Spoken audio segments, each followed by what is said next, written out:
everyone, this is me Nicky Sinha and a very warm welcome to our YouTube session. So as you all know, in the last class I had started with the discussion on the various foreign travelers who have visited India and who have left a lot of source material for us, right? So we discussed till Niccolo di Conti, alright, so now we'll move ahead from there because there are more scholars that we have to discuss. Okay. Alright, so the next one that we have is Afanasy Nikitin. Alright, so as the name suggests, he's from Russia and he came to India in the 15th century. Now, what were his contributions? Let us take a look at that. So Nikitin, he was a Russian merchant and said that in India he spent more than 2 years and he would travel to different cities, and there he got to know about the inhabitants, fine, and he's carefully described whatever he has seen. Okay. So Nikitin's journey to India during the Bahman Sultan, this is from 1466 to 1472, fine. So he visited India during whose reign? He visited India during the reign of the Bahmani kingdom. 1469, he traveled to the west coast of India and then he arrived at Cambay, which is Khambhat, which is now a part of Gujarat. So this is his travels that he has done in India. Now, the merchant's notes are organized in the form of journeys. So this is like a travel diary. Whatever he has seen, whatever he has noticed, he has written it down. And this is available to us in the form of a travel diary. The work depicts India's nature, political organization, as well as talks about the tradition, the way of life, customs accurately. Again, not with a lot of biasness. Okay. This is the name of the travel diary. Okay, now the other person that we have is Domingo Pais, and he is from Portugal and he came to India in 1520. So after Goa was captured, Goa was captured by the Portuguese and it became the seat of Portugal, Estado da India in 1510. Okay. So there were numerous Portuguese adventurers and traders who visited Vijayanagar and they have published extensive details regarding the splendor of Vijayanagar. Okay?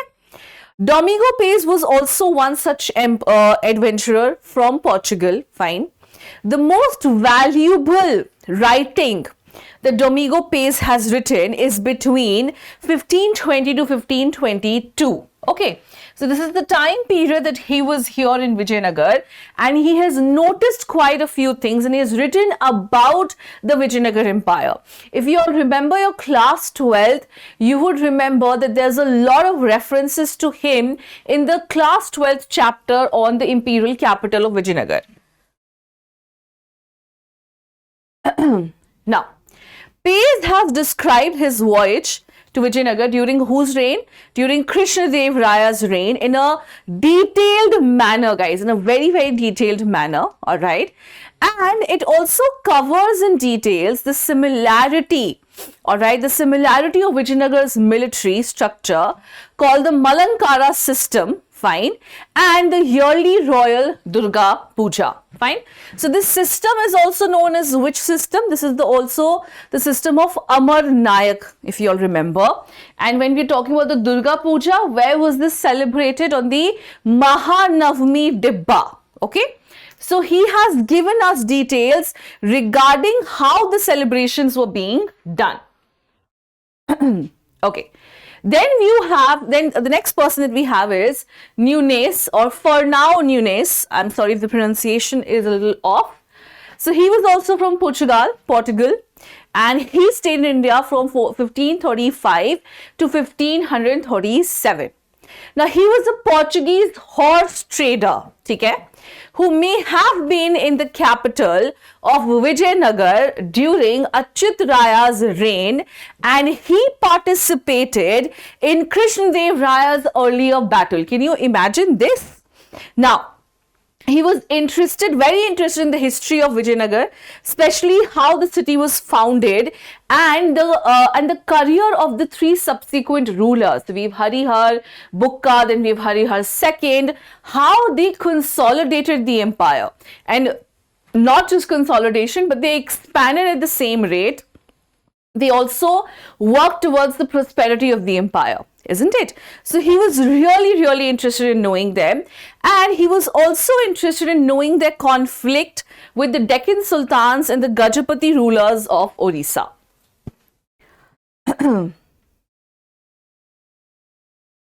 Now, his descriptions also gives us a glimpse into the Mahanavami festival, as I told you. He admires the extravagant jewels worn by the ladies of the courts and thousands of women who served the king. So this tells us about the prosperity of the empire, don't you think? The royal ladies would definitely be wearing jewelry. That is absolutely fine. They have access to it.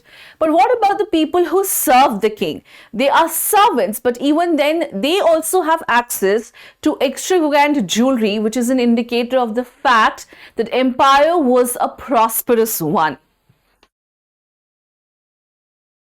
All right. Next, we have Vasco da Gama, Portugal. So he was the first Portuguese or the first European actually to reach India. Zamorin, who was the ruler of Calicut, welcomed him, fine, and greeted Vasco da Gama as Portugal's ambassador in the Darbar. Now, he was the first to go from Europe to Asia through the Indian and the Atlantic seas on his maiden expedition to India via the Cape of Good Hope. All right. So actually, he was the one who founded a route, a direct sea route to India. Otherwise, people have tried before, but the Cape of Good Hope was actually never the Cape of Good Hope. It was always so stormy, so windy that most of the ships would actually capsize, right? But it was during Vasco da Gama's, voyage, when the weather was fine, he was able to pass the Cape of Good Hope and hence reach India. So first Portuguese to come to India. Now, he made two expeditions to India, one in 1497 and the other one in 1502. Now, he was an important traveler to India whose history is closely intertwined with that of Goa, right? So after sailing the west coast of Africa and he's rounded around the Cape of Good Hope, his expedition arrived at the Indian trading post of Calicut on May 1498, fine, after making numerous stops in Africa. The Gama arrived in Goa on his second trip, tasked with fighting the spread of corruption that had tainted the Portuguese government in India. For the first time, he had come to India to establish the Portuguese empire, not empire, but the Portuguese trading company, right? And the second time he had come to India so that he could curb all the corrupt practices that have crept up in the Portuguese company that was really spoiling the Portuguese image in India. Okay. Now, the next one that we have is Al-Masudi. He was an Arab scholar. He had come to India from 896 to 956 AD. Okay. So, an Arab scholar, Al-Masudi, he traveled to India in 10th century. Some of his well-known works are Akhbar al-Zamn, which is the history of time, all right. Kitab al-Awza, which is the book of the middle, okay. Kitb Murj al-Dahab wa Madin al-Jawahar, fine. So these are some of his books. I know it's a little difficult to pronounce, but I'll do it for you once again. So this is Akhbar al-Zamn, which is the history of time. This is Kitab al-Awza, which is the book of the middle, fine. And then you have Kitb Murj al-Dahab wa Madin al-Jawahar. Okay, so these are some of the names of the books which he had written. Now, in his book, Murjal Sahab, he has described the India that he has witnessed, okay?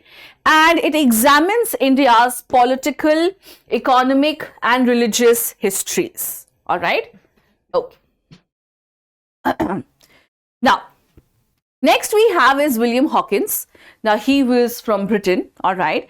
And he stayed in India from 1608 to 1611. So, Britain's King James I had sent Hawkins as his ambassador to the Mughal court under Emperor Jahangir, fine. William Hawkins led the East India Company's ship Hector on a journey to Surat, Fine. This is where the establishment actually starts, guys. This is where the East India Company actually starts from. So he stayed in India from 1608 to 1611, studied the history of India for days that he was here, and he has done his writings in detail. And it is these writings that would have helped the Britishers conquer our land and rule us for a very long time, because he would have given very crucial details regarding the history, the scenario, the social aspects of India. All right, the last one that we have is Ptolemy. So Ptolemy was from Greece and he was here in 130 AD. Ptolemy was the most influential Greek astronomer and geographer, all right, and he had propounded the geocentric theory of the solar system that prevailed for almost 1400 years, all right. So he was a Greek writer, thinker, philosopher, all right. He's not written much about India per se, but yes, definitely we borrow a lot from him, and I think the knowledge regarding astronomy is something which stems from him. Okay, so these were all the travelers and thinkers who have, either visited India or they have inspired the Indian thought in society and Indian economy. All right. Again, it is important to remember the name of the person, the place where they were born, how long have they stayed in India, under whose reign did they come, what books have they written, okay, and what have they talked about from the Indian perspective. All right, so these are some important information that you must remember, because then you will be able to answer these questions very easily in your exams. I really hope that this video was useful, because what I've done is I've compiled all the information at one place. So now you have this in a format of a note, right? You have this in notes format. You just have to revise it. You can take this down and you just have to revise before your exams. This will really be helpful to you. All right. Okay. So this is it, guys. I really hope that this video was useful. You understood it, you enjoyed it, you got all the information which was available, okay? And if you have any difficulties, any doubts, please feel free to address them in the comment section below, and I'll be more than happy to solve it for you. All right, this is me, Nicky Sinha, signing off. I will see you in the next video. Till then, please take care. Thank you. Bye-bye.